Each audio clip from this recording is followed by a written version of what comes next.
Estamos de regreso, gracias por continuar con nosotros. Mire, las protestas desatadas por el asesinato del afroamericano George Floyd en Minneapolis nos dejan un claro llamado a terminar con las prácticas de racismo y odio, esto en todo el mundo.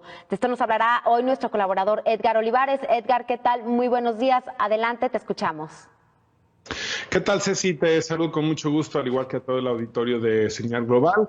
Y bueno, pues lo que hemos visto esta última semana, tanto en las grandes ciudades de Estados Unidos como en otros lugares del mundo, es un ya basta al racismo y al clasismo también. El asesinato del afroamericano George Floyd en Minneapolis provocó un estallido en la sociedad. Como bien lo dijo esta semana Carlos Ramírez en tu mismo espacio, ya muy estresada la gente por el tema del confinamiento, de la pandemia del COVID-19, el desempleo y la presión que tenía ante el cierre de muchos espacios para dar paso a una larga cuarentena de casi 3 meses. Pero también es un urgente llamado a terminar con las prácticas de racismo y odio que existe no solamente en Estados Unidos, sino en todo el mundo. Aunque en Estados Unidos se acentúa este tema en contra de las minorías, principalmente los afroamericanos, los inmigrantes latinos, indios y asiáticos, e incluso contra los propios indios americanos, quienes fundaron finalmente, quienes estaban antes de todo lo que ocurriría con el tema de la invasión británica. En el mundo ha habido una radicalización muy fuerte en las sociedades. Incluso la llegada de Donald Trump a la presidencia de Estados Unidos fue un desahogo de muchas personas que sentían que los inmigrantes invadían el país, cuando son los migrantes integrantes de minorías quienes sacan la casta y ponen el pecho a las balas en medio de la pandemia.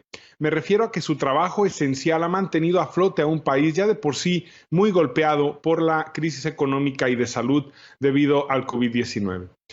En el caso de los afroamericanos, que hace unos años celebraban afuera de la Casa Blanca por la avenida Pensilvania el triunfo de Barack Obama, hoy en contraste son duramente reprimidos y luchan por una serie de derechos y desigualdades que no han conseguido a pesar de tantos años que han pasado desde la abolición de la esclavitud. El 40% de la población carcelaria en Estados Unidos es de origen afroamericano o afroestadounidense, porque muchos de ellos no tenían los recursos para pagar un buen abogado y los defensores de oficio, que además están saturados de trabajo, bueno, pues no hicieron un buen papel en sus juicios y hoy ese sistema los condena, cuando quizá muchos de ellos podrían haber tenido penas más cortas o conseguir libertad condicional. Ahora, con todo este panorama, la pregunta es, ¿hasta dónde le puede afectar el tema de las protestas al presidente Donald Trump en la carrera por la reelección? Aquí hay dos escenarios básicamente.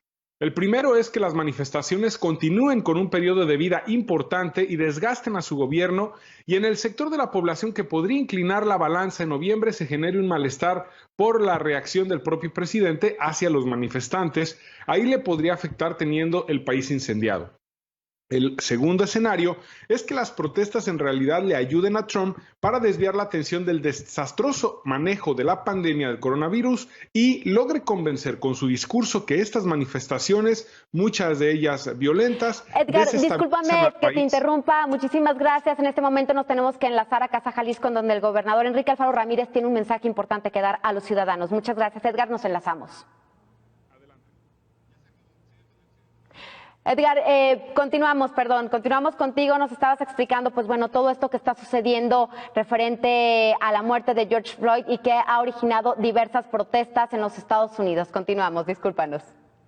Sí, no te preocupes. Te comentaba que había dos escenarios. El primero es el que le puede perjudicar a Donald Trump por el tema de las protestas, es decir, que si esto mantiene un periodo de vida importante, pues obviamente le puede afectar en la carrera por la reelección. Y la segunda situación o el segundo escenario que podría perjudicar o que más bien podría beneficiar a Donald Trump es que logre desviar la atención del desastroso manejo de la pandemia de COVID-19 y logre convencer con su discurso que estas manifestaciones, muchas de ellas violentas, desestabilizan en realidad al país, que se requiere mano dura, lo que está proponiendo incluso Trump en sus conferencias de prensa, Este discurso ya lo aceptan sus bases, pero me parece que Trump necesita mucho más que solo una base sólida de electores y con estos dos problemas encima, la pandemia y el estallido en las calles, tendrá que tejer muy fino en su estrategia político-electoral para salir bien librado.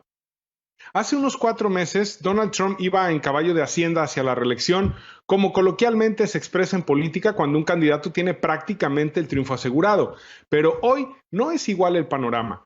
Han sucedido demasiadas cosas y seguramente Donald Trump seguirá en su escalada de hostilidad hacia China y buscará sacarle jugo a ese discurso, pues aunque la sociedad norteamericana lo puede castigar en noviembre, tampoco será un día de campo para los demócratas, que lo único que hacen es tratar de aprovecharse de las crisis y la inestabilidad, a ver si eso posiciona mejor a Joe Biden.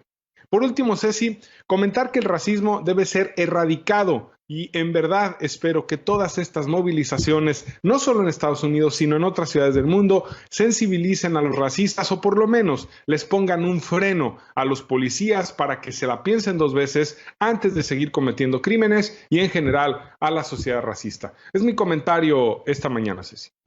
Edgar, muchísimas gracias. Efectivamente, pues bueno, las protestas están acaparando los titulares en Estados Unidos, pero ¿qué diferencia podemos encontrar ahorita?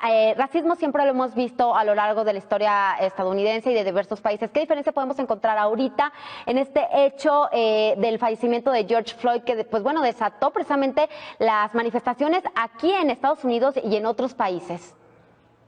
Efectivamente, y qué bueno que me lo preguntas, Ceci, porque no es la primera vez que vemos estas manifestaciones. Es decir, a lo largo de muchos años se han dado muchos crímenes de policías contra afroestadounidenses, pero en particular esta protesta tiene un ingrediente especial, este simbolismo tan fuerte de George Floyd que de alguna manera hace que la gente estalle y me parece que sí tiene relación con el tema de la pandemia. Mucha gente cree todavía que la pandemia está siendo utilizada para el control de la sociedad, más allá de que es algo real, pero mucha gente cree que es para control de la sociedad. Entonces, cuando el discurso es quédate en tu casa, sana distancia, no vamos a regresar a la normalidad, porque si sales la policía te puede detener o por todo esto que se dio en medio de la pandemia, me parece que eso juega un papel importante en medio de estas protestas, que no es solamente por el tema de Floyd, sino es en contra de un sistema que controle o que oprima a la sociedad y creo que por ahí está la clave de lo que hemos visto.